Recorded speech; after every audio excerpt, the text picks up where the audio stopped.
All right. So thank you all for coming to our Introduction to Manual Testing training opportunity today. No comments from the peanut gallery in the back. My name is Elaine Amro with Amro AT Consulting, LLC, assistive technology and accessibility company based in Boise. I am visually impaired and have 10 years experience as an instructor of the blind with the Idaho Commission for the Blind, teaching assistive technology, and recently received my certification as a professional in accessibility core competencies through the International Association of Accessibility Professionals, and co-presenter / master of all things technology here to my right, Nick Stallings, with the Idaho Assistive Technology Project.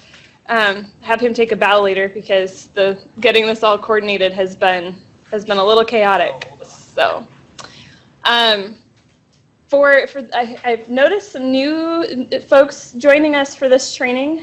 We've done a couple of different trainings already, and so that we've got a few new people. So I do want to take a moment and introduce the SWAT team, State Web Accessibility Team. The name was kind of tongue-in-cheek when we got started because it was just kind of for fun and trying to connect with people, and it has turned into an amazingly productive little group of stakeholders. Agencies, the Idaho Commission for the Blind and Visually Impaired. Scott Pearl is on our SWAT team. He's a technology instructor in the Commission's training center. Scott Hoover is in the room as well, Disability Rights Idaho. He was helping everybody get signed in, also a member of the SWAT team. And the team was kind of organized to initially try to figure out how can we get everybody paying attention to accessibility. And it has now turned into a resource for all state employees on document accessibility and web accessibility, and how can we help you make those digitally accessible digital environments. I was talking with somebody on the bus this morning about what I do, and it got summed up as I help people understand the need for digital wheelchair ramps. So that's how that got summed up. And I thought, well, that's just about right. Helping people build and maintain those digital wheelchair ramps. So thank you for joining us today. We're going to cover slideshow dash. I'll apologize in advance. You're going to get some NVDA talking as I advance through the slides, in addition to while we actually play with things on the computer. The idea is for you to get some hands-on experience using some of the built-in tools in Microsoft and Adobe, as well as accessing a web-based tool for evaluating websites. And the idea is to use these tools and NVDA, non-visual desktop access screen reader, to quickly scan your digital content for, I think I'm kidnapping this term from Bill Farnsworth over here, the low-hanging accessibility fruit. And just as I'm going to jump in here real quick, for those at a distance, we have a couple of people involved on this stuff. So if you could please mute yourself. I unfortunately don't have the host key to mute you on my end. So I'm looking like Krista and Brad. Just letting you guys know we might get some feedback, but we will be able to hear you. So heads up on that. Thank you in advance. All right. Okay. All right. So with these objectives today, does anybody have any questions on some of this before we get started?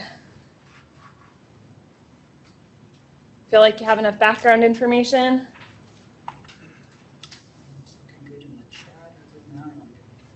Couple seconds. Anyone at a distance, if you want to hop on the chat or Slideshow dash slide 3 left paren. Digital accessibility and dash in a nutshell right paren. Digital accessibility and dash in a nutshell using strategy. Okay. So want to just go over. I've dropped the word accessibility a couple of times now. And kind of what does that mean? And it's creating a way for anybody with any skill level and tools to access digital content. And I think of it as kind of both worlds coming together. The screen reader users, those assistive technology users who might be using tools that most aren't familiar with for accessing the computer, they put considerable time and effort into learning how to use those advanced tools. And so they put all that effort in, and then they'll run into a document that's not accessible. So I think of accessibility as being that middle ground where our content creators meet the assistive technology users halfway.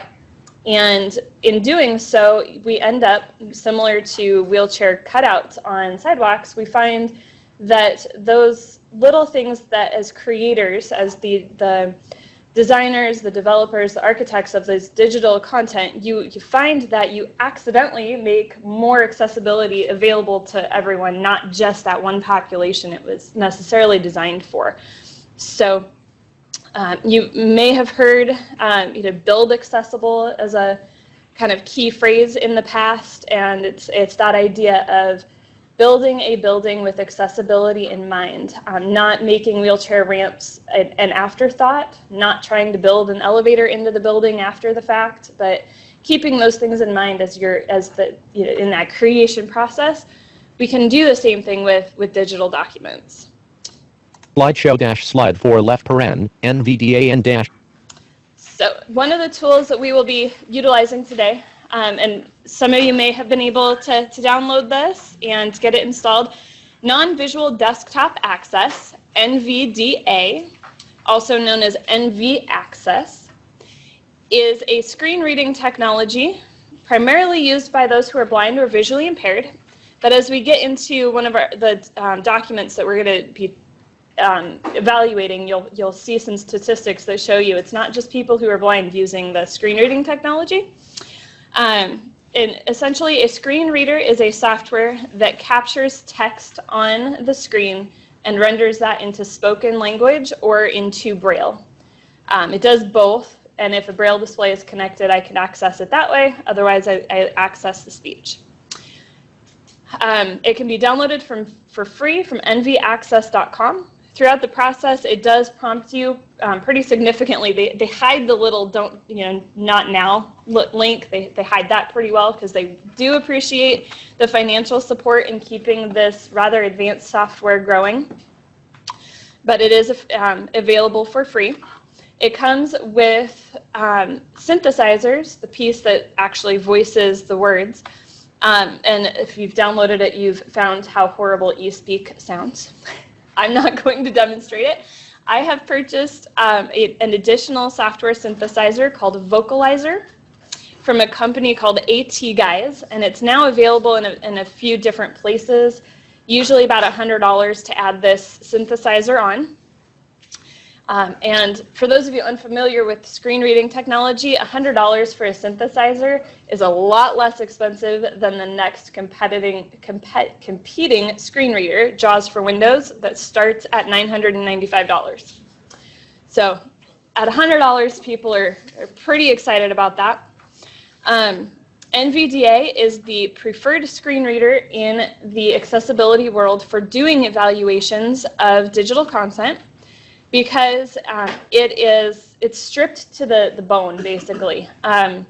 It has no additional features built in for feeding the user information, and I'll demonstrate that when we get into our document as well. I'm using the Vocalizer synthesizer today because it's a little bit easier to understand, especially in a group setting. So as we get into the hands-on stuff, you guys will find, if you're using the screen reader on your machines, you're going to find it might be a little trickier to understand. And we're hoping to leave plenty of time for those hands-on opportunities. Slideshow-slide 5 left paren, NVDA basics right paren. NVDA basic speech / Braille follows left quote. Okay, so some of the simple things about NVDA, well, maybe not simple for some people, but the basic things. The speech, what you're hearing, is following the computer's focus. Most of us are accustomed to using the mouse to put focus on an item on the screen, and that can also be accomplished using the keyboard. If you picked up a packet on the way in with the PowerPoint, in the back of that you'll find a keyboard reference sheet as well. It contains a table with some basic Windows keystrokes. Things like, how do I put the focus on the desktop? How do I open the start menu? And when I'm in a document, how do I move the cursor, the insertion cursor, around the text without clicking? And then also how to move focus from the text of the document to the ribbons in the document and that sort of thing. So we put some of those keystrokes in there just as kind of a quick reference. A lot of people find they don't necessarily need them when they're testing with NVDA. But some people really enjoy not having to take their hands off the keyboard. So added those in there, but the speech follows that computer's focus. So while you might be able to see something on the screen, if you cannot move the focus there with the keyboard, NVDA is not going to be able to read that. Focus can be controlled using only 2 special NVDA features: Okay, so there are 2 special NVDA features of importance when we start talking about testing digital documents and websites: browse mode and table navigation. Browse mode is a feature that creates a virtual buffer between the keyboard and the screen. So it essentially quits sending keystrokes to the computer and causes the screen reader to move focus around the text without actually interacting with any of it. This is helpful because it then allows for navigation by specific types of elements. Headings, tables, and graphics being the primary ones we're going to focus on today. Form controls also being one of those elements that the screen reader can quickly jump focus to. If you've ever tried to use the internet using only the keyboard, you find yourself pressing tab a lot. And the focus can't go to the text on that web page.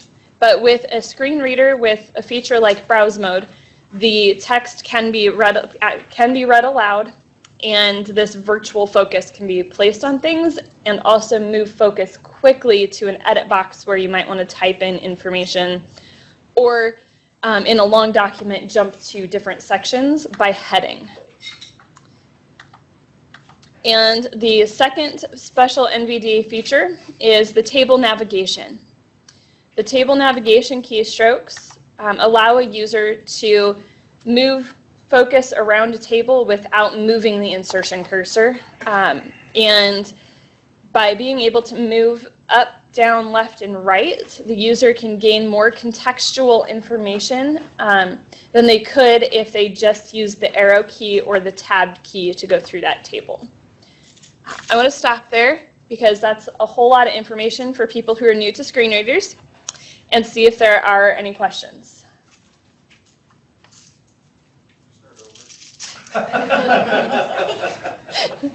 Jeff might need some private tutoring there, Scott. Major. Anyone from a distance? Any questions? Is there any convention on how many steps a user should take to get to a particular piece of content on the page? Like, is there a gauge, I guess, on how annoying, how many tabs you would have to click to key on any particular piece of data to focus on it? I have not seen any specific numbers, but the Web Content Accessibility Guidelines do say try to keep that tab navigation to a minimum, and kind of nest things, nesting links and nesting navigation on a website. For particularly for users of switch technology and eye gaze technology. Screen reader users, we don't care quite so much, but for users who are putting a lot of effort into moving a switch to move through links, it's definitely valuable to try to minimize the number of things that they have to tab through on a given web page or in a document even.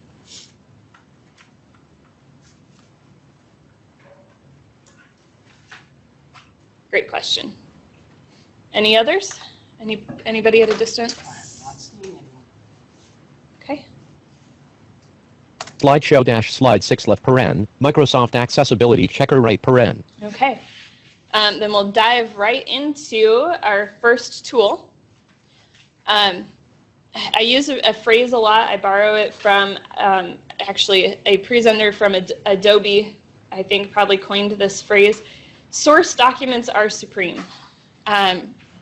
When you are preparing a document for web publication, often that document is going to end up in a PDF format. Very rarely is it acceptable to put Word documents up on the web. Bill can correct me, but if I understand state policy correctly, state agencies are to avoid posting Word documents and to focus on posting PDF documents. Yeah, that is correct. We encourage all the webmasters to use the PDFs online. So for several reasons, but accessibility can be one of them. Yes. And PDF documents, accessibility can be hit or miss, and it's very complex and overwhelming for a lot of new users to Adobe Acrobat to make an accessible PDF document. But the more accessible the source document is, the more accessible that PDF is going to be straight out the gate. So the accessibility checker is one of the first things that we start with in Microsoft Word, which is, and I'm not touching on InDesign. I think we have some Adobe InDesign users among us. I haven't played with InDesign yet, so we're focusing on Microsoft Word for the most part. The accessibility checker is available available in all of the Microsoft products. So if you open up PowerPoint, Excel, Outlook, there will be an accessibility checker on, is it the review tab? Brain It's lag. actually in the file tab. And that there is an accessibility checker in all of those programs. Low-hanging fruit cat. And it primarily is designed to catch some of that low-hanging fruit that we mentioned before. In Word documents, and Microsoft Word categorizes low-hanging fruit primarily as color contrast, alt text to images, and table headers. So I will turn it over to Nick here to talk a little bit more about the accessibility checker. Just wanna go ahead. So, Slideshow-slide 7 left. the accessibility checker will separate notifications into three main categories, you could say. So the first one you'll see is errors, and that's just going to do a general check on those things that a screen reader is really going to need. So as you can see here, it's going to talk about content that would make it difficult or nearly impossible for someone who's using assistive technology to access it. So anything that's not been alt text, so it will pick up tables, pictures, things like that. And then also tables and running headers and continuing header rows. That's really useful for someone who's using a screen reader to kind of get that announcement as far as what's in the table, and as well as documents and heading styles. So a lot of times a screen reader user will navigate the document just by headings. You know, it's as you can imagine, listening to this guy talk throughout the whole document can get a little bit old. So being able to cruise through those headings and find the information that you're actually looking for, especially if you've already read the document and you're going back to review it. So errors are going to be that first piece.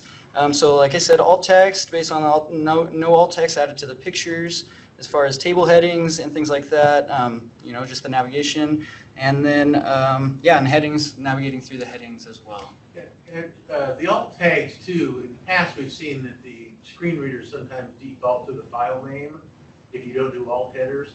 And I know most of the file names we deal with are documents that aren't very comprehensible a lot of times for anybody else outside somebody that's built the document.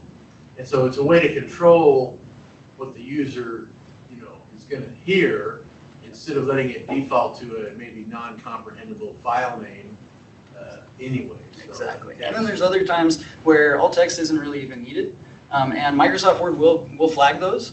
But if you're talking about just a graphic that's kind of there for sighted users and it's not really adding any content, there's no need for alt text. If it's just there to make the document pretty, if it's decorative and doesn't convey any information, how many times in a spring newsletter do you see pictures of flowers that have nothing to do with the content of that newsletter? It's just springtime, so they put in a pretty picture of flowers.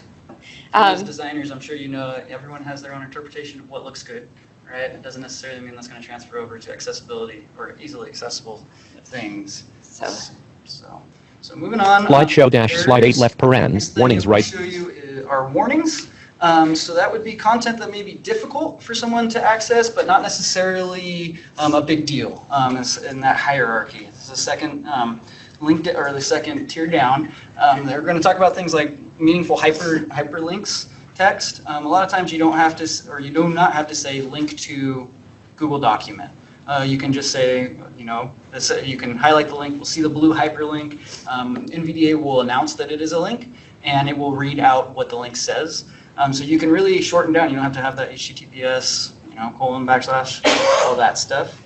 Talking about tables and simple table structure, merged rows, merged columns, things like that, and make it very difficult for someone to navigate a table. So it will let you know that that's something you want to review and double check.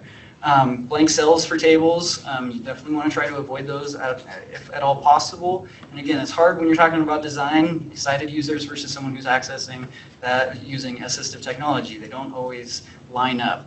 And then also the use of repeated blank characters. I found this when I started getting into NVDA and assistive technology, hearing how many blanks exist in people's documents. Everyone loves that enter button to add space. Well, NVDA is going to read that as a blank every time you hit. So you're going to hear blank, blank, blank, blank until you get down to the next. So that's where we get into our formatting and our spacing and things like that.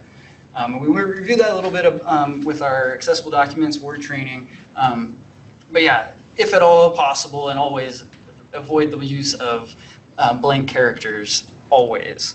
And like I said, these are just warnings, just things that you're going to keep an eye out. And going back also, the accessibility checker, when you're using, we'll send you a link to this for Microsoft, but it will point out things in PowerPoint and Excel as well.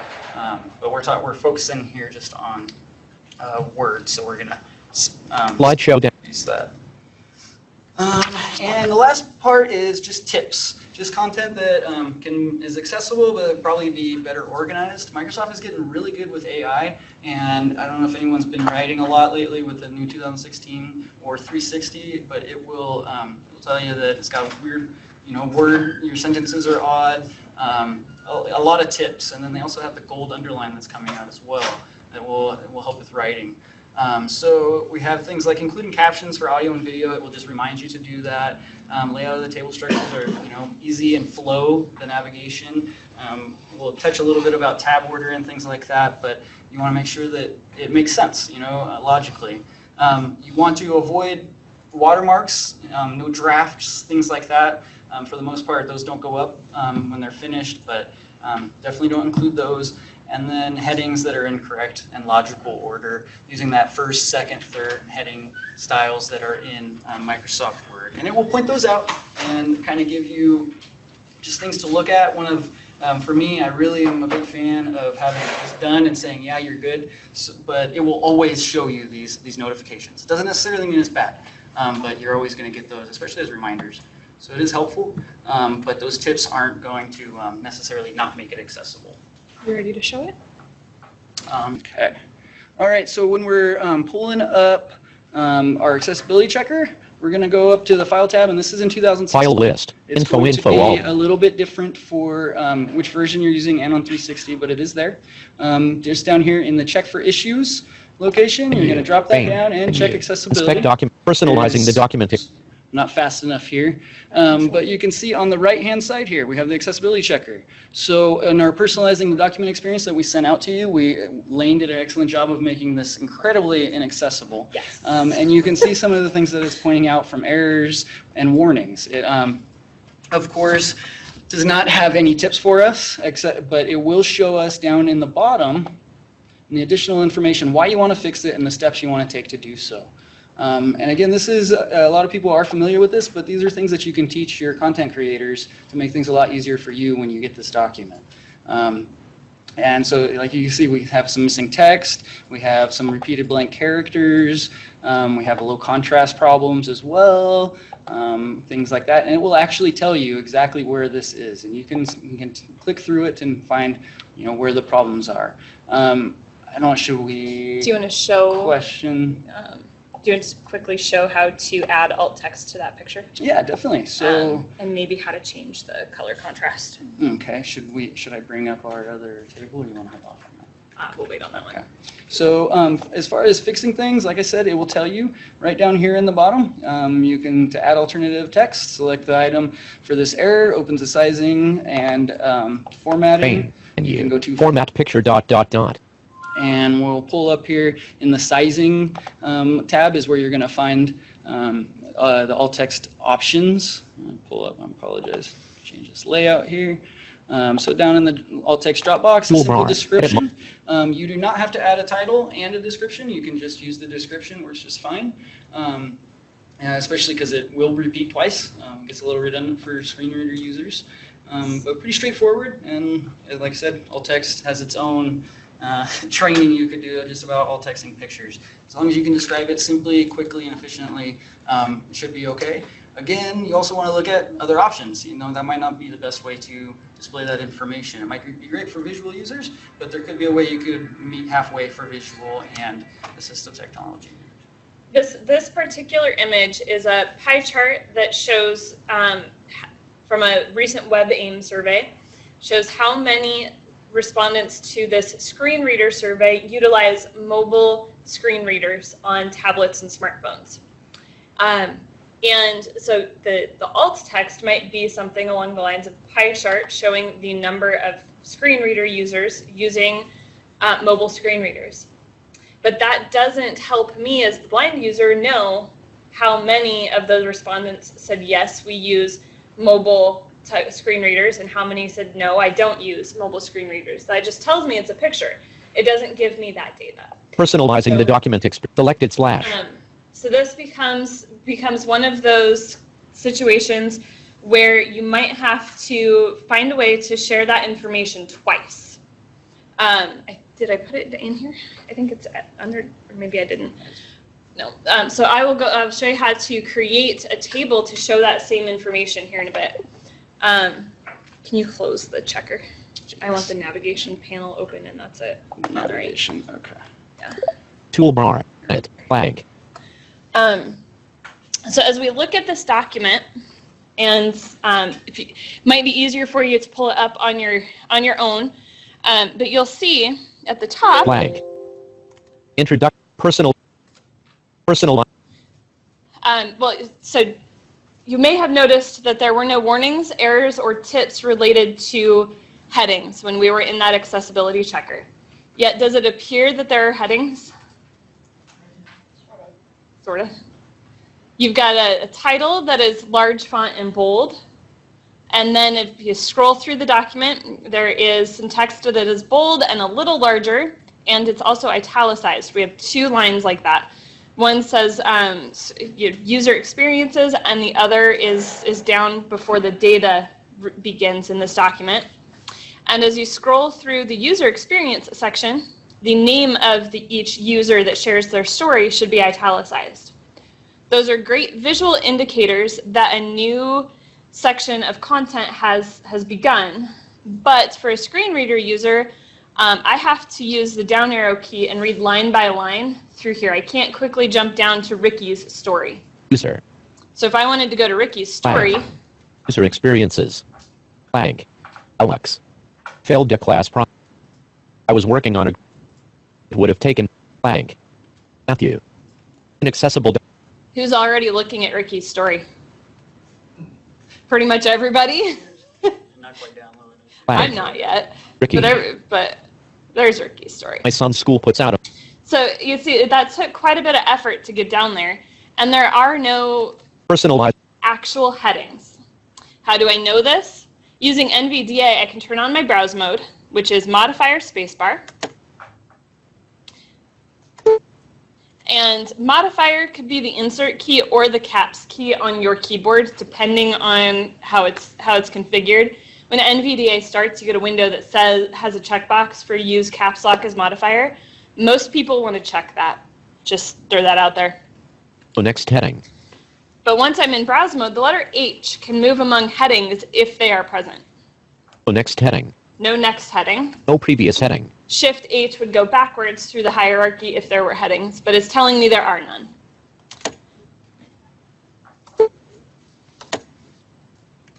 Page user. Okay. It's giving me weird Personalizing the document experience of an assistive technology. that you can also tell if you put your cursor on the text that should be a heading. So this title should be a heading at level 1 because it's the topmost topic. You can go to the styles section of the home ribbon Normal. and see what style has been applied.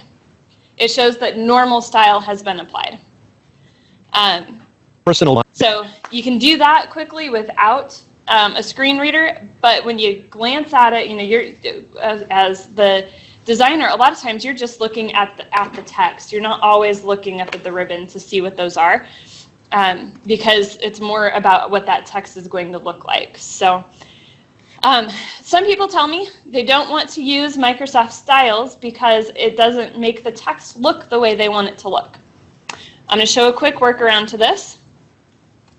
Home grouping. Clipboard grouping. I'm going to select the text that I want to apply a heading to. Personalizing the document experience of an assistive technology. And I want this to be a level 1 heading. If I press the hotkey Control-Alt-1, Heading 1 style, comma, outline. the text should change color, unless Heading of level. course Word saved some stuff, which it might have. Style heading 1 Calibri 16 point. It changed it. So now instead of being Times New Roman and bold and 16 point, it's now a Calibri font. It's now blue. That's not what I want my text to look like. So I'm going to undo. Personal. Style normal Calibri 16 point default. P. Personalizing the doc. And I'm going to go back to that Styles drop down on the Home tab. Ribbon tabs tab. Normal. No space. Heading 1. Heading 1. I'm going to right click the heading 1 option. Menu. Update heading 1 to And the match first selection. option there is to update heading 1 to match selection. Personalizing the document Now that text is structured as a heading but looks the way I want it to look. And I've left the navigation pane open here, so now on the right hand side you can see that I now have a heading in my document. That navigation pane will serve as a visual outline for you as to your heading structure. And Real quick here on results. No. Page 1 section. Heading level. You want to change that real quick because it doesn't.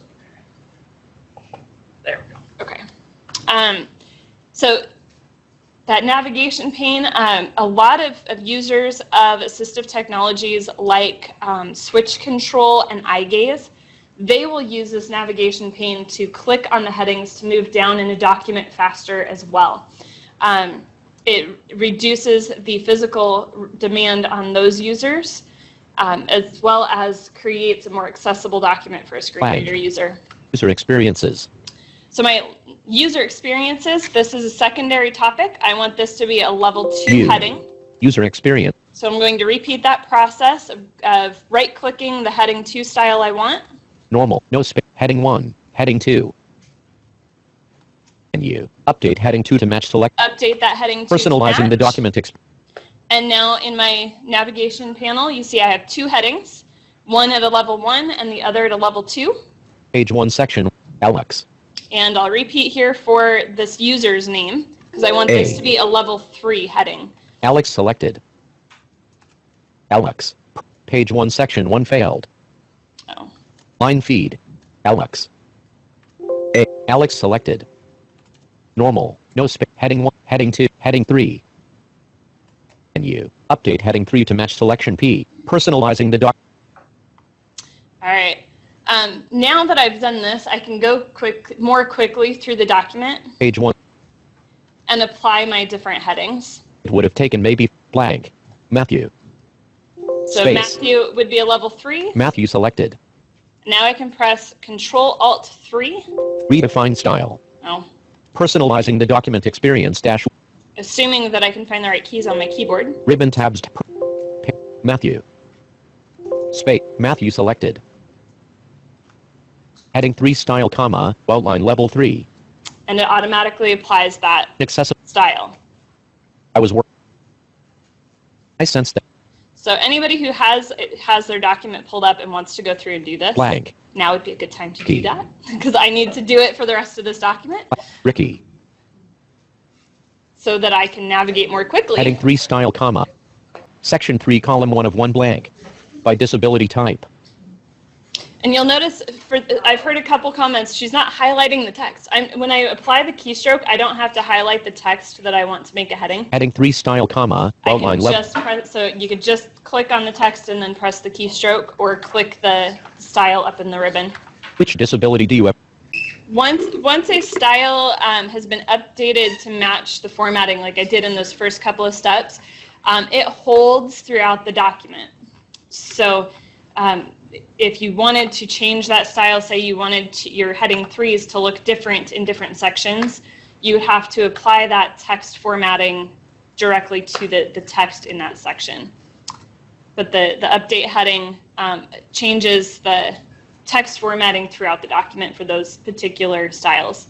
So it's just for the one document, right? It's Yes. Okay. Yes, That seems like a basic question, but I wasn't sure. Yes. There have been instances where it did apply to the normal template and then apply across documents, but that takes considerable knowledge to make it do that, Okay. or your IT team going in and making that a thing. And that's something else, if your agency or organization has set fonts and colors that are used throughout documents to make them consistent, it is possible to change that template that holds all this data in Microsoft, so that every time you go into Word and you click heading 1, heading 2, heading 3, it's going to have your agency or organization fonts and colors, chosen fonts and colors for every employee, which in some cases can save some work for especially the end users who aren't as familiar with utilizing the styles in the first place. That makes sense. Thank you. Maybe this is a premature question. You mentioned earlier about blanks, and this has blanks in it. Do you recommend changing the line spacing then so there aren't blanks? Or are the blanks sometimes useful as a little tip that there's new content, different content? Great question. Yes. In the situation, say, of list items that you want to have a little bit more space between, but they are still related list items, you would want to use paragraph spacing. I have chosen intentionally to use line spacing in this document because it does give that notice that you have reached some new content or you're reaching a new region. So there are instances where utilizing multiple blank characters, especially lines, can be valuable. Using tabs and spaces on a line, however, can get very tricky. So utilizing character spacing, paragraph spacing, and the big one that most people are floored by when I go through this, I have done a couple of trainings with graduate students on how to make their title page centered both vertically and horizontally without using the Enter key. In the page layout dialog box, there is an option to vertically and horizontally align text, so you don't have to use the Enter key. It just starts in the middle of the page, horizontally as well as vertically. So yes, and if I can tolerate 2. After 2 blank lines, then I'm like, okay, this is ridiculous. 2 per page? Yeah. Per document? 2 in a row. Yeah. And I don't know, Scott, Pearl, what's kind of your preference as a screen reader user? Those blank lines. I don't know. I don't really have a number, but when it starts getting to, I don't know, 5, 6, and you hear just blank, blank, blank. You kind of give up thinking there's text below it, don't you? Yeah, Yeah. then what I do, I just do control down arrow to go to the next paragraph. I just give up with it. And that works with JAWS, but that does not work with NVDA. That's true. And I'm an avid JAWS user. Yeah. So that's one of the differences between the technologies. And another reason why NVDA is kind of preferred as the testing ground, the testing screen reader, because JAWS looks at that and goes, oh, there's multiple blank lines, I got to skip to the next text, and NVDA does not. So you'll catch those with NVDA, but you wouldn't if you were using JAWS to test. So now I want to show you the benefit of having done all this heading work. User experiences heading level. Page 2 screen reader. Section 2 column 1 of 3 by region heading level. I got straight down to my content about the data specific to screen reader use by region. That would have been a lot of down arrows and a lot of information I didn't need if this is directly where I wanted to jump. So the keystroke, as I said initially, was the letter H. You can also use the numbers across the number line. The number pad, when you use a screen reader, the number pad becomes locked out. You can obviously turn your numlock on to type numbers on your number pad, but that number pad becomes a screen reader navigational tool, so you'll find that gets shut off. But the numbers cross the number line, so I can use the number 2 or shift 2 and quickly jump between my two main topics. Section 1 column 1 of 1 screen. Page 1 user experiences heading level. And then once I get to the secondary topic that I want here, Page 2. I can use the number 3 Section 2. Page 3 section 3 column 1 of 1 by disability. to jump to those different sections underneath it there. And I think I might have missed putting a heading in this section because these tables kind of get in the way. Tables become my next kind of low-hanging fruit thing. And the letter T can be used to move among tables. As you scroll through here, you should be able to see 3 tables. One by region, one by disability type, Primary screen reader. and the primary screen reader table. Does anybody see anything different other than the by disability type table has a colored table header that makes the text difficult to see? That was our color contrast error. But does anybody see anything different among these 3 tables? Of course, you'll have a heading line. Page 2 section 2 column 1 of 3 by region heading. The first one kind of looks like a table, but it's a little different. I used columns to create this table. The most inaccessible table you'll ever access. To go through this data, I have to use control down arrow, and it reads from top to bottom down the left column, and then top to bottom down the middle column, and then top to bottom down the right-hand column. So by the time I get over to the percentages, I have no idea what line I'm on, what row I'm on, and what region that might apply to. Blank. North America. Column 2 of 3 Europe/UK. Asia. Australia and Oceania. Column 3 of 3 Africa/Middle East. South America. Number of respondents. Page 3 column 1 of 380.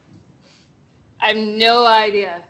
I've already forgotten what my second region was. So 380 respondents from, and I have no way to get back over there without going back up through that list Asia. and trying to memorize how many items are in each column.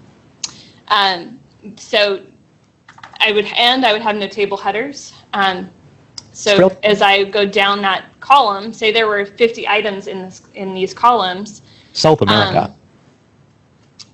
61. By the time I heard 61, I'd be like, okay, is that number of respondents? Is that a percent without a percent sign? Lots of cognitive effort goes into figuring out the data that is contained within these columns. And while using the letter T, I enabled browse mode, that modifier spacebar, enabled browse mode, and I pressed letter T, and it jumped focus past those columns. It didn't even acknowledge that was a table. So if I knew that data was in a table, because a lot of people would see that and say, oh, it's a table. NVDA doesn't see it as a table, so I wouldn't know that it's even there, except that I made sure to make that inaccessible. When you begin navigating an actual table, there's a few different ways to do it. Using control down arrow, like I did in the columns, we'll move from left to right and then start moving down. So it'll go across the row and then down the column. Column 2, number of respondents. And it tells you the column and then the content of the cell. Column 3% of respondents. And when you move to the next row, Column 4. Row 288 response. Column 1 blindness. it tells me the column and the row and then the content. Number of respondents. Column 2 1003%. Of respondents. Column 3 75.8%. Column 4. And why Row I have a 388 fourth response. column, Column I'm 1 not low vision sure. / visually da. Number of respondents. Column 2 3. And as I'm going through these cells in the lower table, you're hearing it read the title, the table header, the column, and then the content. So now I have a little bit more context to tell me what these numbers mean. Word does not allow us to set row headers, so I cannot tell, I wouldn't be able to go through here, and I'd have to definitely remember, okay, I'm in 88 the, response. Row 2 column 4. Row 388 response. Column 1 low vision / visually impaired. so this row contains the data for those who are have low vision or consider themselves visually impaired. I won't hear that data again as I go across the row, Number of respondents. but I do have that table header. I thought I went and made that inaccessible. Apparently I failed because it doesn't do that by default. Let me see if the next one does it. Table with 9 rows and 3 columns. Level 1 row. I can also use, so I'm down in that next column, or next table, excuse me. I can also now use Control-Alt right arrow to go across a row. Table with 9 rows and 3 columns. Level 1 row 1 column 2 page 3 section 3 number of respondents. That was a lot of information before it read the content. Column 3% of respondents. Page of table. Row 2 46.6%. Number of respondents. Column 2 811. Man, I left this one fixed too. What? All right. I can get a little bit more context by using these navigational keystrokes instead of control down arrow, because I can go down Row 3. Row 4 42. the column. Okay, how many 42 respondents identify what disability, and then I can Control-Alt left arrow. Response. Column 1 Zoom text voiceover. Oh, they're Zoom text voiceover users. Okay. So I can more easily connect that information and get oriented with where I am in all of this data. These are pretty simple tables, and I did not make one nested on purpose because it's really difficult for me to make inaccessible tables. In theory, it should not be reading those column headers to me as I move across a row. Number of respondents. Column. That's not a default behavior. Page of table. Most of the time when you create a table, Page of, and let me go down here and do that. I'll create a out table of table graph. that conveys the information. Space. We talked about this pie chart a little bit ago. Having the alt text tells me, yeah, there's a picture there, but it doesn't give me the data. So I would need this in a text alternative here. So I would want to, let's say I've got response. Not supported in this document. Got to turn browse mode off if you want to type. Graphic page 4 section 3. Out of graphic. Response. Number of respondents. And I'm going to spell things P. wrong because it's that just, and then percent.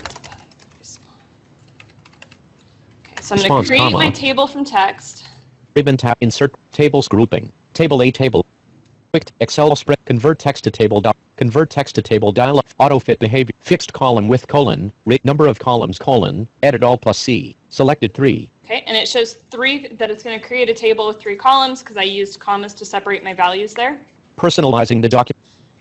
Now that I've got my table started and I have my table headers created, I'm going to right-click the selected text, T. go to Table Properties, Table properties dial. switch to the Row tab, Tab control. Row tab selected all plus R. And check that box down there for repeat column headers. Repeat as header row at the top of each page. Checkbox check. Repeat as column headers. This will make a larger table more accessible for visual users as well, because when your table then spans over multiple pages, they'll see these headers at the top of each page. Personalizing the document. But now I have applied that, so it'll make my screen reader read those headers as I move through the table. Table. Column 2 number of response. Column 3%.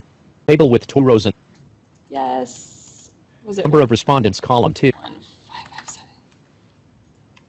I might have my numbers wrong. I tried to memorize these from yesterday. Table with 3 rows and And 3 I'm columns. not always the best at memorizing numbers. Number of percent. So in theory, the data in the table would match the data that you see in the picture. And now that picture has been labeled so that a reader knows this is a pie chart that shows the same information, and then the actual data is available in the table. Hopefully, those give you a quick idea of how you can use the the Microsoft Accessibility Checker to catch some of the low-hanging fruit, and then how to use NVDA to also check, are there headings here, are there actual tables here, and is the information all being conveyed by text. I want to take about a 10-minute break. That's a whole lot of information to absorb. So I do want to take about 10 minutes. And if you want to practice with the document, myself, Nick, Scott Pearl, by the way, you're getting volunteered. Sure. I think he knew that beforehand. And so you can grab one of us if you have some questions as you work through a document. You want to turn NVDA on and play around with a document of your own that you may have brought to check. Kind of put this stuff to use, or if you need a restroom break, whatever. I need a talking break, so.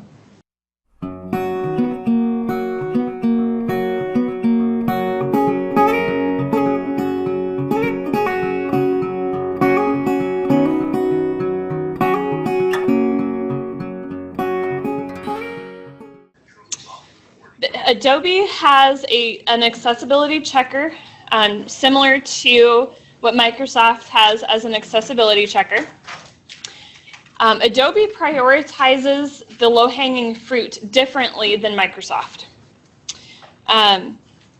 Introduction to Let's get back accessibility. into the Introduction to presentation here. So, did I mute? Slide 10 left paren. Slide 9 left paren. Tips right paren. Dash slide view. Escape. There it goes. Okay. Technical difficulties, Known. of course. Slideshow dash slide. Slideshow dash slide 3 left paren. Slideshow dash slide 8 left paren. Warnings right. Slideshow dash slide 10 left paren. Use the accessibility checker right paren. Slideshow dash slide 11 left paren. Using NVDA right paren. Using NVDA. Slideshow dash slide 12 left paren. Accessibility checker and dash Adobe Acrobat right paren. Accessibility checker and dash Adobe. So Adobe prioritizes that low-hanging fruit a little bit differently in their checker. The first things that it checks for are tags, and then it checks for the reading order. So using the tab key to go through a document. And is that reading order accessible? It also checks for the title and the language of the document first. So it looks at document properties, something many of us don't think to even add in to most documents, because when we save a document, we give it a title. That should be the title, but it is not always the title of the document in document properties. So the PDF files, when you use that checker, it's far more complex and very overwhelming for newer users. And the checker is usually only available in Adobe Acrobat Pro. I saw a demonstration with it in the Reader recently, so that might be an update in a newer version of Acrobat Reader. but you wouldn't be able to edit in the readers. So Adobe Acrobat Pro is unfortunately a requirement for, or some equivalent Adobe, or not Adobe, a PDF editor would be required to edit a PDF document to ensure accessibility. I am not going to spend a whole lot of time going through the Adobe Accessibility Checker because it is so complex, and using a screen reader to demonstrate that really confuses people. Slide 13 left paren, Adobe Acrobat Pro and -1 right paren, Adobe Acrobat Pro and dash. There is a video in the, did we get the link in the PowerPoint? Yes. Okay, so there is a video in the electronic version of the PowerPoint that you should have received that you can watch that goes through how to use that checker and what to kind of expect. I'm going to exit out of my slides again. Personalizing the document. So there are two different ways that you can take a Microsoft Word document or any source document and make it a PDF. You can print to PDF, or you can save as PDF. And if you have Acrobat Pro, you can go to the Acrobat tab within Microsoft Word and convert to PDF. Layout tab, select menu. Personalizing. And of course, it's going to lose focus for me. If you use the print to PDF option, you undo all of the accessibility work you just put into that Microsoft Word document. Printing to PDF will strip out headings and table headers, as well as alt text. So if you do a save as, or using the Acrobat tab, the convert to PDF, those digital structural elements will be converted directly into that PDF document, and you've just saved yourself all of those steps in Adobe, where it's far more complicated to apply a heading or apply an alt text. It's far more cumbersome to do that in Adobe than it is to do that in Word or whatever your source document program happens to be. I'm going to do a save as PDF because my tab Save wasn't as Alt working. plus N. It focused Alt plus N. Selected save as type : combo box word E. Save fields authors : edit multi-line. Save as type : combo box PDF collapsed Alt plus T. And again, this is a pretty basic document. If you have a Microsoft Word form with edit boxes, those will have to be recreated in Adobe, whether you do them in Word or not. They don't convert easily into Microsoft or into Adobe. File name : I'm going to make sure. items view list. Page 5010.pdf not selected row. Preview. Level 0. Level 1 desktop left paren. Pin right. File name : personalizing the document. Personalize. Heading level 1 page 1 personalizing the document experience of. And once the document has been converted to a PDF, using NVDA, I can use the same techniques I used in Microsoft Word to check for the topmost, those kind of top level, low-hanging fruit things, headings, tables, and alt text. The difference is browse mode is automatically enabled in a PDF document because the text is not supposed to be edited, so there's not really an insertion cursor moving around. So I'm going to double check to see where I'm at. Personalizing the document. User experience is heading level 2. So I'm using the letter H. Alex heading level 3.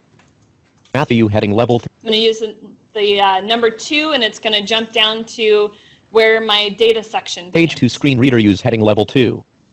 So here's my screen reader use. Region heading level 3. And I can go by region. And now I can use my T for table. Table with 7 rows and 3 columns, row 1. And it puts me right in my table, just like it was doing in Microsoft Word.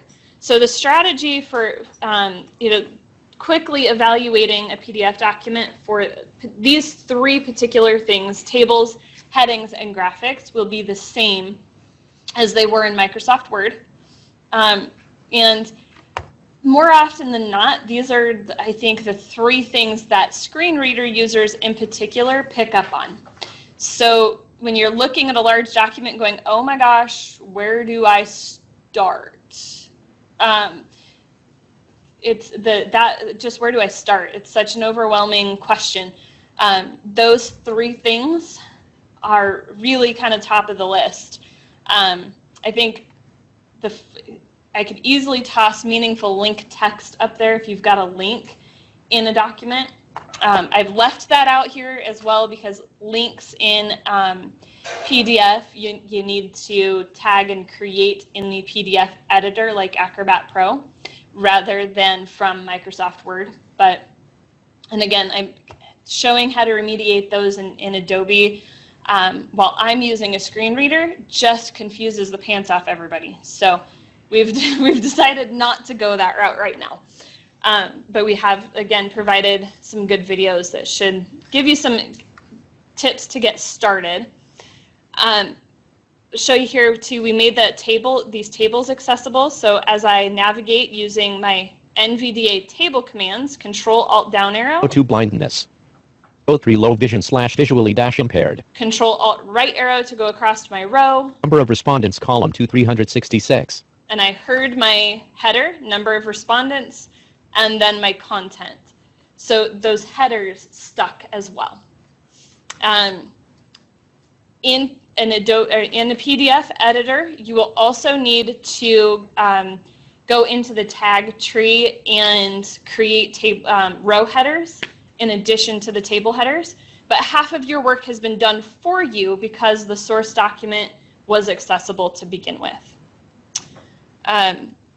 That's the quick and dirty of Adobe and PDF accessibility testing. Are there any questions there? On the, when you're saving it where it's not accessible, the ways to save that there, I've heard people refer to saving their Word document as an Adobe image document. So somebody may say that. I've heard that several times. People say, oh yeah, I save it as an image instead of, text. And then that makes it not accessible. So sometimes that terminology, I think people will say I save it as an image.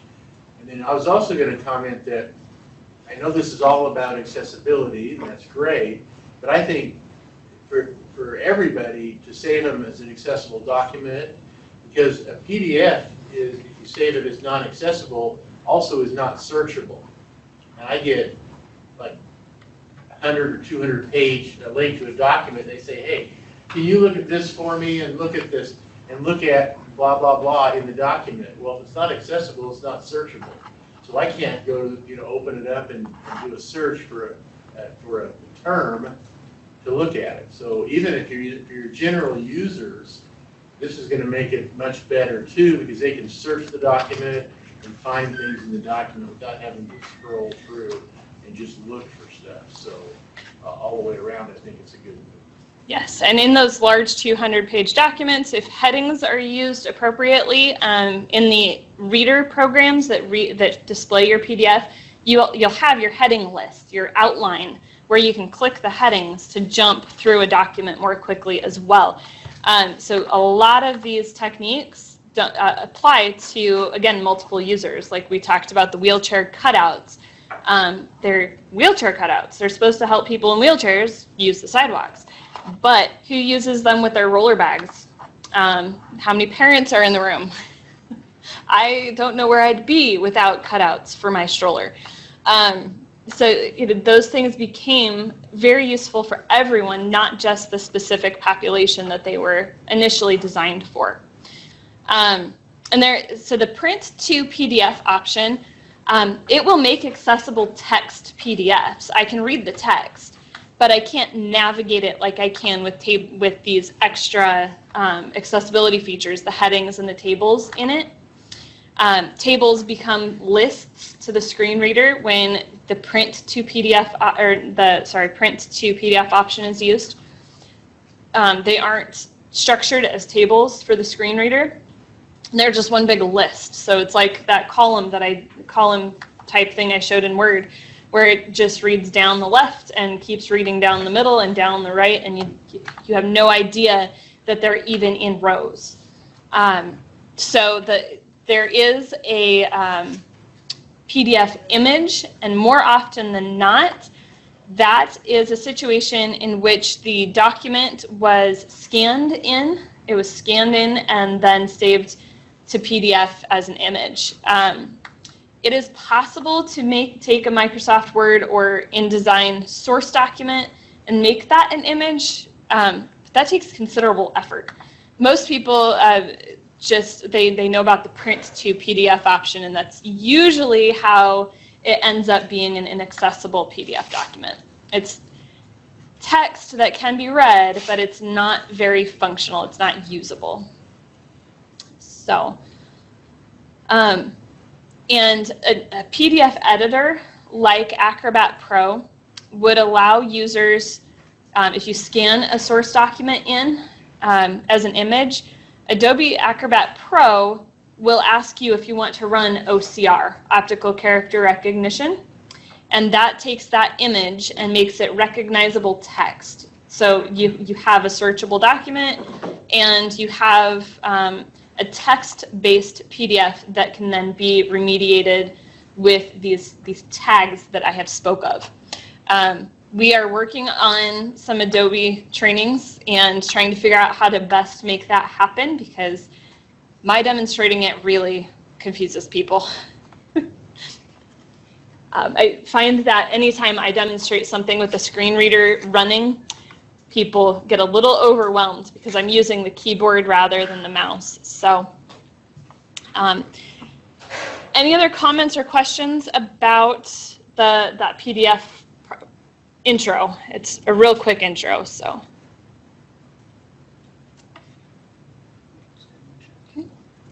Personalizing the document. I'm going to close out and get back into our presentation. Personalizing the document experience.pdf-Adobe Adobe Acrobat dialog. Do you want to close? Close multiple tabs. Introduction to accessibility testing. Final PowerPoint. Slide 13 left paren. Adobe Acrobat Pro and -want-y right paren. Landscape. Slideshow complete. Slideshow-slide 1 left paren. Slideshow-slide 14 left paren. Adobe Acrobat Pro accessibility checker right. Lowest hanging fruit and dash according to Adobe is : document title, document language, logical heading. The control key is no longer working to hush NVDA. This happens sometimes, so don't be surprised if you get a lot of extra feedback right now. Slideshow-slide 16 left paren. Web pages right paren. Web pages. Okay.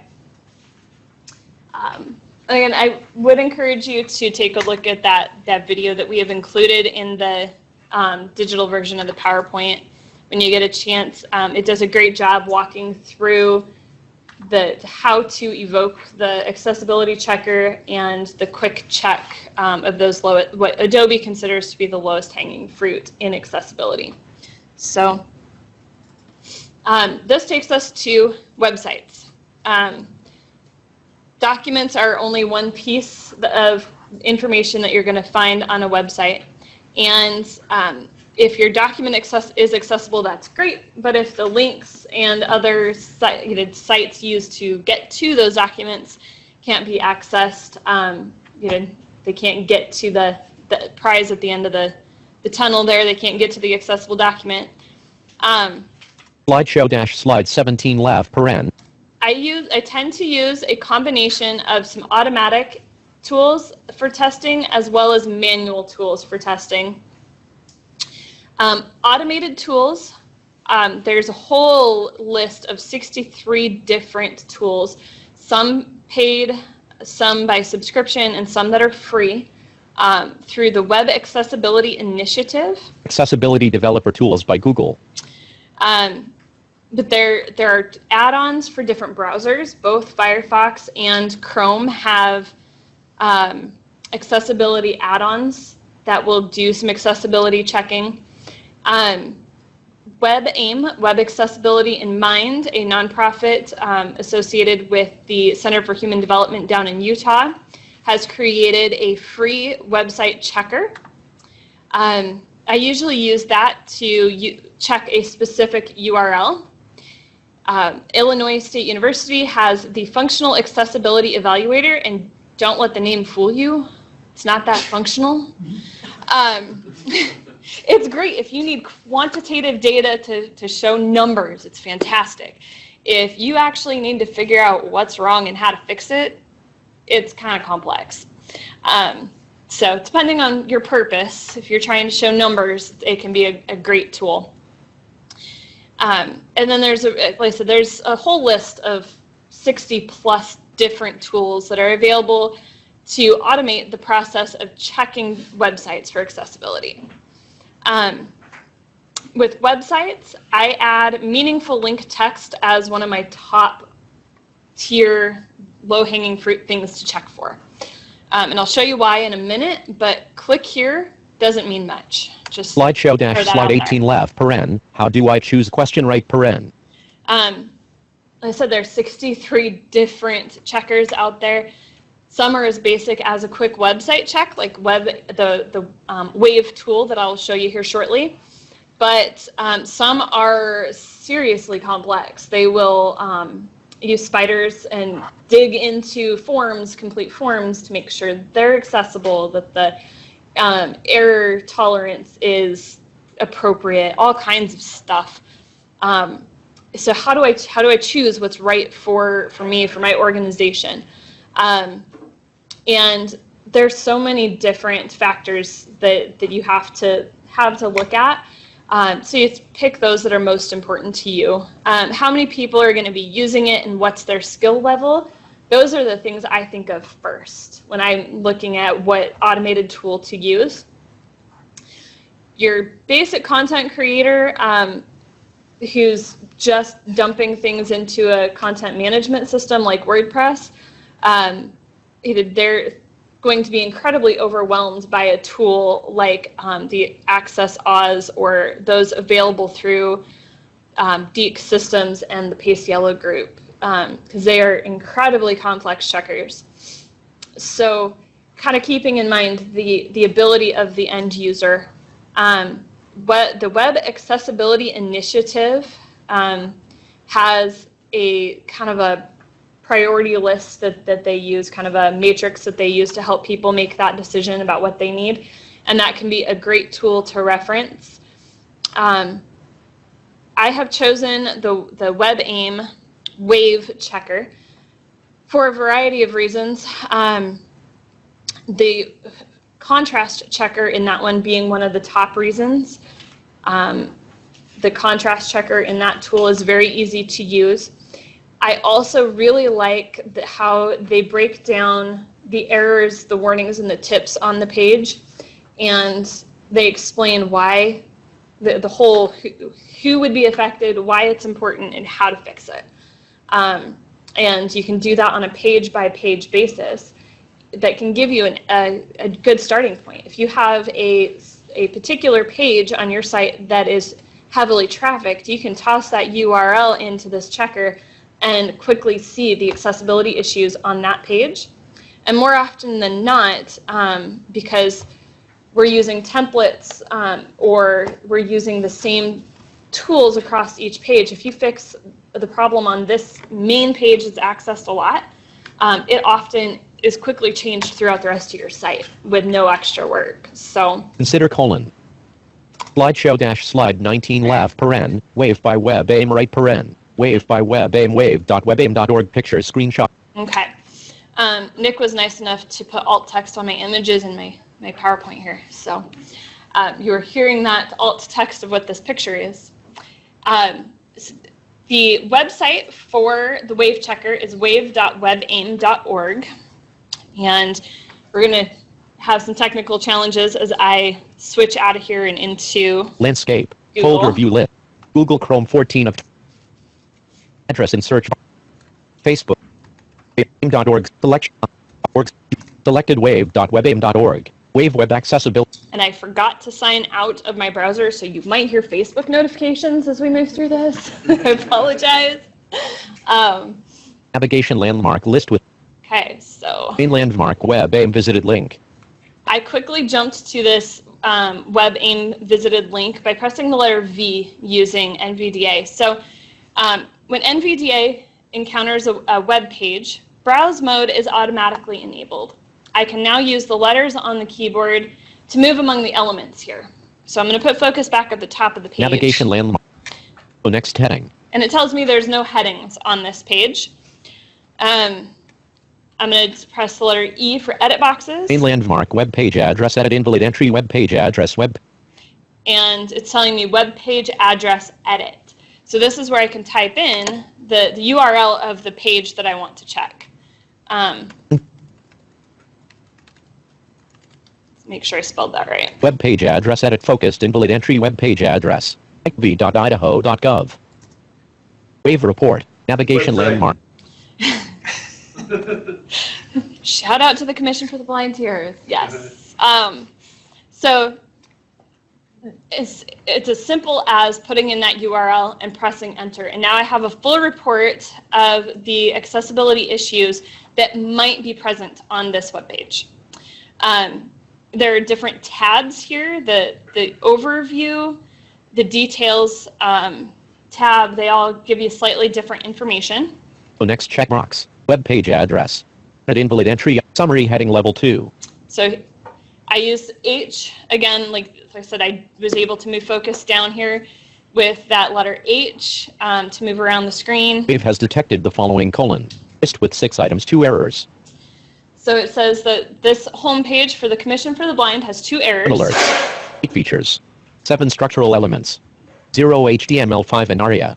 0 contrast errors.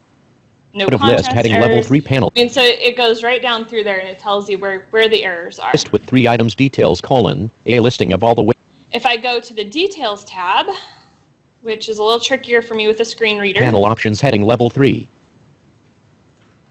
Summary heading level 2. Tab outline. Tab documentation. Tab details. Selected. Details heading level 2. Filter : combo bar. I can go get more detail about these different errors. List with 4 items heading level 3 checkbox checked errors left paren, to right paren. List with 2 items heading level 4 checkbox checked 1x missing alternative text link graphic more. So there's a picture missing alternative text on the website. List with 1 items graphic clickable 1. Out of list heading level 4. And there's this graphic that you can click on that then will, it's not as easy with the screen reader to do this, but you can click on that and get a better idea of what image it is that it needs to be addressed. And List with 1 items graphic clickable 1. Out of list heading level 3 checkbox checked alerts left paren, 1 right paren.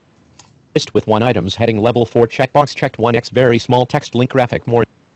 so we've got a portion, some text on the page that is very small text. List with 1 items graphic clickable 1. And if I click this graphic, it would bring that into visual focus so that I could really see where that's Out of list heading level 3 checkbox checked.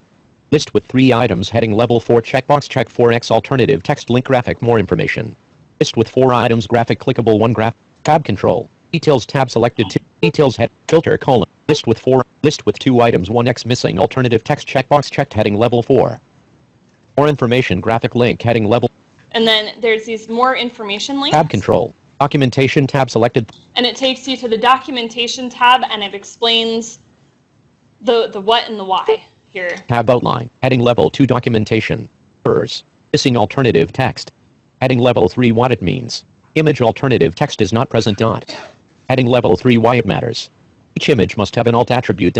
Without alternative text, the content of an image will not be available to screen reader users or when the image is unavailable.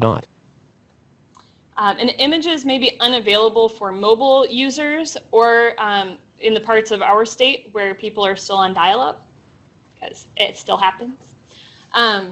We see that sometimes those images don't pop up on their pages. So having alt text can be valuable for those users as well. Like I said, this becomes kind of an all-inclusive tool, but you'll notice, let's see, that maybe it tells you an image doesn't have alt text and you go and you look at that image and say, well, it's just a decorative image. so it doesn't matter. And you can add a null tag to, basically null alt text to those images, so a screen reader will skip them if they have no meaning, by putting an apostrophe in the alt text description. That's all that needs to be there. If the image doesn't have content that the user needs access to. But you have to go and manually check every one of those pictures, because it's going to tag, the checker, automatic checker is going to grab those every time and say, this image doesn't have text. And you're going to look at it and go, well, it doesn't need alt text because it's just a decorative image. And I have received warnings. I put in the Idaho Assistive Technology Project's URL a couple weeks ago, and one of the errors I got was the link text is duplicated. They have pictures that are also links that go to the same place as the link with text right next to it. So I had to go through and manually check all 18 of those pictures to make sure that they had the alt text, and that the text wasn't the same as the link next to it, which isn't necessarily a problem because they're going to the same place, so it makes sense that they have the same text. So, but it made me go through and manually check every one of those, which was a good check because it brought some things to my attention that I was like, I would have never thought of that. But it will have you check things that you may have done right. So it does have you kind of go back through and just confirm, especially with alt text and link text, that it's saying what you want it to say. Tab dash Question. Yeah, I have two questions. So when you say that Idaho.gov selected IB. when you say that you just need a comma in your alt tag, Mhm. that would still be with parentheses, I mean with quotes around it, correct? Or It just needs an apostrophe. just an apostrophe? Just an apostrophe. That's it. Mhm. Okay. Yep, nothing else needs to go in that description. Okay, thank you. Yeah. And then if you have your links with descriptive text instead of click here, Mhm. then do you still need an alt tag for those? If it's an image that is also a link, the best practice is not to describe the picture. So like one of the links on the Technology Project's website, for example, was a pencil drawing of a computer. And that link goes to the Computer for Kids program. So it said graphic link Computers for Kids. And that was appropriate because but the alt text was Computers for Kids. It didn't say picture drawing of a computer. Okay. And NVDA will announce a link. Yeah, it'll tell you that it's both a graphic and a link. Okay. And a lot of times the graphic links end up with duplicate information. I usually tell people null tag the graphic, and because it's also a link, you can apply the link text. That's usually a little easier because you're already, a lot of times they're just copying and pasting the link code from one place to another. So if you did both the alt text Computers for Kids and the link text Computer for Kids, it might say graphic Computers for Kids, link Computers for Kids. So you only need that link text once, whether it's with the image or with the link text in that aspect. Okay. And then any other questions before I kind of show how I would manually test this page and what I would look for? One more, sorry. Yep. So when we have URLs, we a lot of times we give those alt tags to describe where they're going to go. The only time that is really necessary might be if that link is leaving your website. Just to say that it's going to leave the website? Yeah. Okay. Yep. Great, thank you. Yes. Okay. it used to be common practice, especially in PDF documents, to use alt text with links. It's just easier to use meaningful text of the link than, Okay. and if you alt text it, you end up with a duplicate announcement. Graphic ICBV. Okay. Graphic Idaho. ICBVI logo graphic. Okay. Questions from, okay. All right. When I'm so the first thing I do when I go to a new Graphic website to manually test it, my low-hanging fruit things are headings, meaningful link text, alt text, and tables.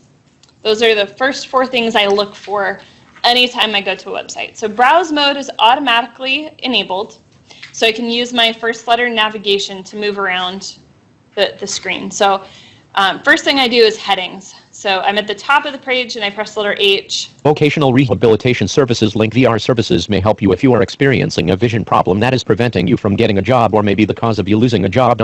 Our program is designed to assist you in making informed choices concerning your career so that you can become or stay successfully employed.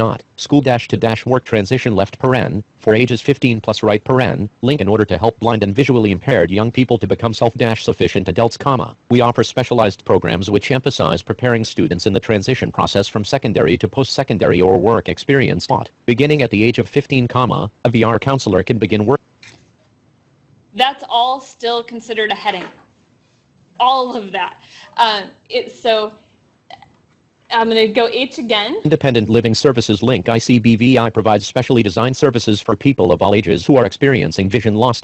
These services may include home counseling. So that heading and that paragraph are all still tagged as a heading. I'm not hearing what level they're at until it reads the entire paragraph.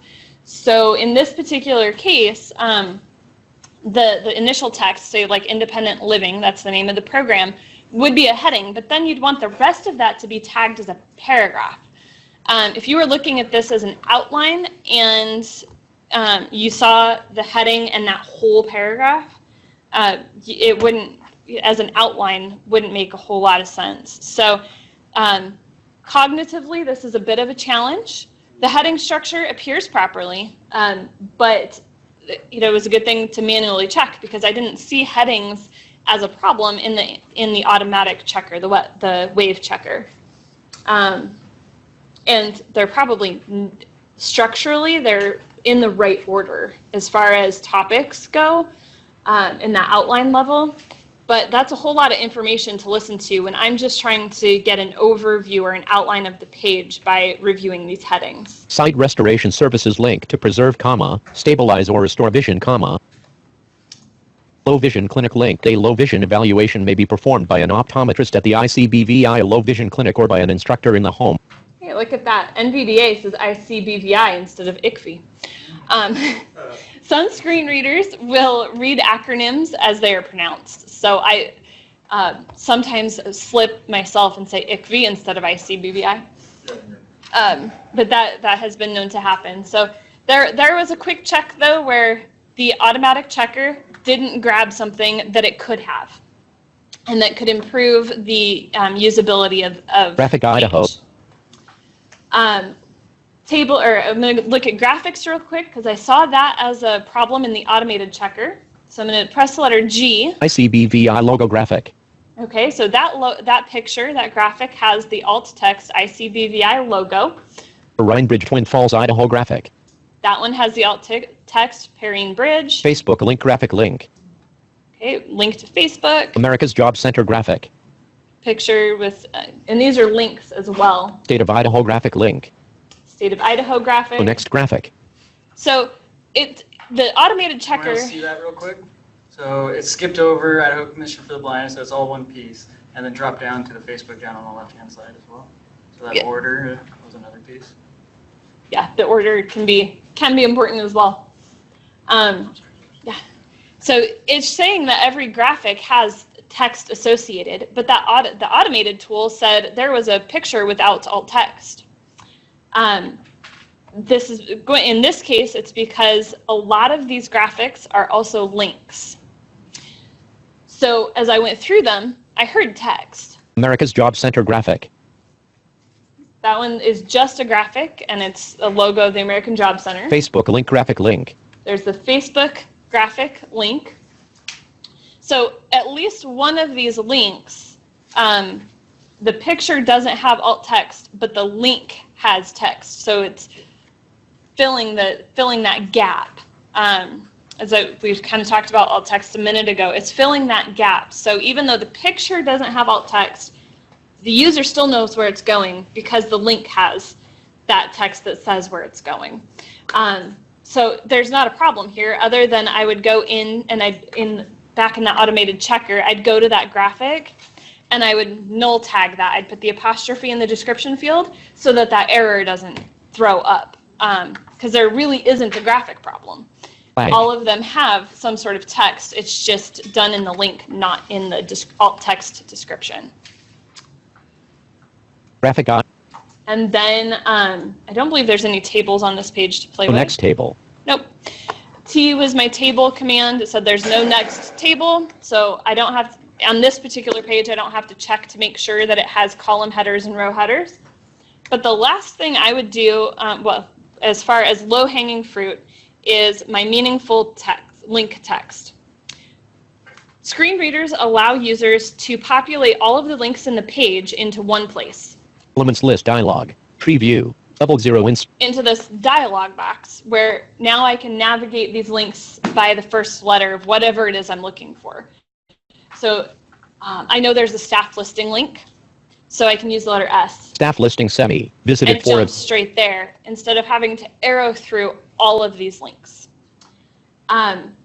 When they are pulled out of context like this, click here, that's all it's going to say. It would only say click here.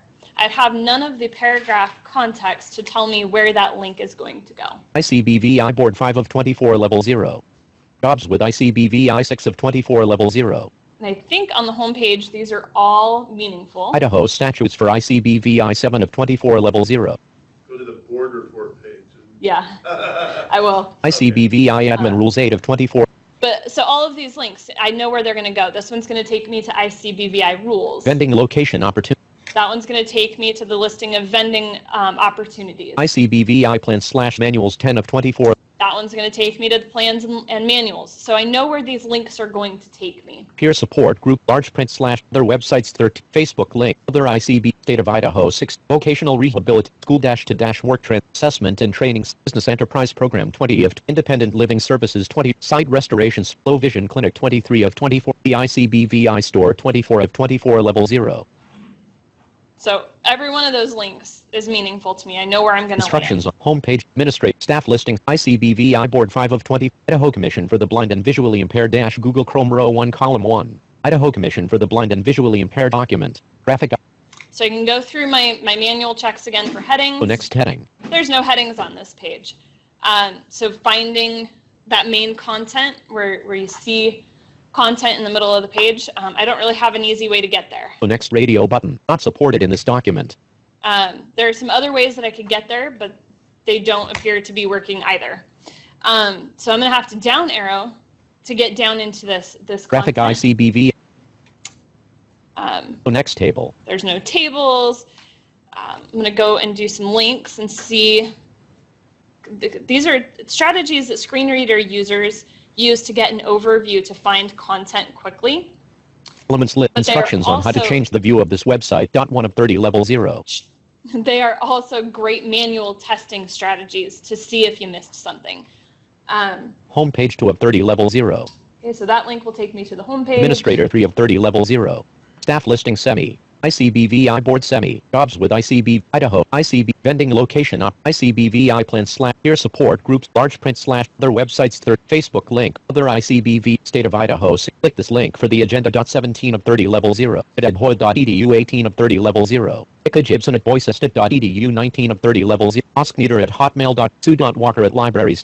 Thomas at ike.idaho. Left paren. PDF right paren. 23 of 30 level 0. Does anybody have an idea of where PDF is going to take me? Yeah. I'm going to get a PDF, but what PDF? But if I don't know if I can do it with NVDA. I think Filter by colon. Activate button alt. Move to button alt plus left paren. So I moved focus to the link using that box. So you can see that there is context. March 1st, 2018 link left paren, PDF right paren, or link left paren, Ms. Word right paren. This is the March 1st. March 1st, 2018 link left paren. March 1st, 2018, PDF and Word. So I've got some context. I can assume that's the board meeting minutes from March 1st, but I'm still missing some context. Just having the date, it still doesn't quite give me enough context. 2018 board meeting minutes : That text just above there, though, 2018 board meeting minutes. If that were a heading, navigating there would have been much easier, and I would have had far more context. So these are just a few examples of just some of those low-hanging fruit that will make it a little bit easier for technology users to navigate the content that is displayed on a website. March 1st, I'm going to go ahead blank. and March 1st, F paren, PDF right paren, link, let's open up document, this embedded PDF object. and see. Microsoft Word -ICBVI minutes March 1st, 2018 final .doc. So I hit the PDF link, but it told me .doc. Microsoft Word -ICBVI minutes March 1st, 2018 final .doc - Google Chrome. Oh, okay. It opened the Microsoft Word document in Google Chrome. That is my error. It should have been opening it in Adobe Reader. So I don't have my computer programmed to open it in Reader. Button zoom in. Button zoom out. Clickable page 1 of 15. So there's 15 pages. Idaho Commission for the Blind and Visually Regular Board Meeting Minutes. March 1st, 2000 Commissioners in And I'm reading the text. Walker. ICBVI staff in SNSME. But I have 15 pages of content here. So next heading. I have no headings to jump to the different sections. And I would guess that when you write up minutes, you're going to have some headings that say, okay, we're talking about VR now, we're talking about independent living now, whatever the topic in the meeting minutes happens to be. But those headings are not present. So we have accessible text, but not text that I can easily navigate. So this kind of brings us round robin back to where we started with that accessible source document. And then saving it as a PDF with the headings in there. And just an example of how those could be used to, more effectively by users of assistive technology. Like I said, it is accessible. It's just not very functional or usable.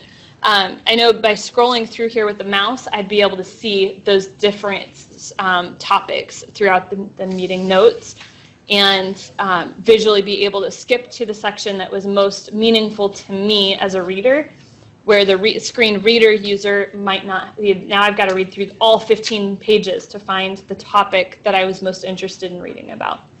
So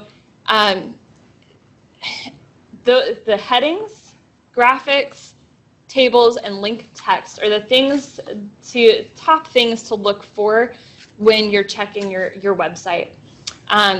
Those can most easily be done manually with a screen reader, and it's a little less confusing than pulling up that wave checker. There were a lot of different things in that wave checker. It has you chasing your tail a little bit. You're duplicating some effort. Where if you do a manual check with a screen reader, you can really quickly see, does this picture have meaningful text associated with it in some way? Yep, it does. I know where it's going to go or what that picture's of. And a little bit more straightforward. So it is confusing and a little bit frustrating if you're not used to listening to it, though. So having both tools available can help you get a visual overview of what is whatever organization. Because as you've seen, Microsoft, Adobe, and WebAIM all have different ideas of what low-hanging fruit is. As do I, right? Because my low-hanging fruit didn't match up at all with most of those. But for users, headings, tables with proper column and row headers, meaningful link text, and graphics that have some sort of meaning being identified. Those are the top things I think most screen reader users look for initially. Are there some deeper concept, deeper accessibility things? There are. Reading order, like Nick pointed out, the jump from the top right to the bottom left, the way that it jumped when I was moving among pictures, that can be, and that's even more important in PDF documents than it is on web pages. But these, they are a little less important in the whole scheme of things, as you're trying to figure out where the heck do I start with this stuff. So want to open it up for questions, and I think we're getting close on time. 3 minutes. So I did want to give everybody more time to work with some of the stuff, and have especially Scott Pearl and I available to help you work through some things with some of your own documents or pages. So if anybody wants to stick around, I'm happy to and address anything specifically.